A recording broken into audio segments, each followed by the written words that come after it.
আসসালামু আলাইকুম রহমতুল্লাহ বরকাতুহ। একটা জিনিস চিন্তা করে দেখলাম, পৃথিবীর অন্য দেশের মানুষ তো জান্নাতে যেতে পারবো না, কারণ সব তো জান্নাতে যাওয়ার টিকিট বাংলাদেশে সেল করতেছে আলেমরা, জামাত ইসলামরা, দাঁড়িপাল্লা, অন্য অন্য মার্কার লোকেরা বলতেছে বাংলাদেশে তাদেরকে ভোট দিলে আপনারা জান্নাতে যেতে পারবেন। তাহলে অন্য দেশের যারা মুসলমান তাদের তো একবার দুর্ভাগা, তাদের মতো অবাগা তো আর পৃথিবীতে নেই, কারণ ওই দেশে তো আর জামাত ইসলামী দল নাই, দাঁড়িপাল্লা মার্কা নেই। এখন ওই দেশের মানুষ তো ভাই কিভাবে তারা জান্নাতে যাবে তারা নিজেই জানে না। এখন বাংলাদেশে তো জান্নাতে যাওয়ার সুযোগ আছে, বরং এখন আপনাদের উচিত জান্নাতে যাওয়ার জন্য তাদেরকে ভোট দেওয়া।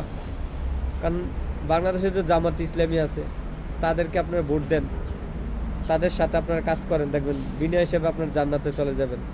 এই সুযোগ কেন হাতছাড়া করবেন? জামাত ইসলামকে ভোট দেন, দাঁড়িপাল্লা ভোট দেন, জান্নাতে যাওয়ার সুযোগ হাতছাড়া করবেন না।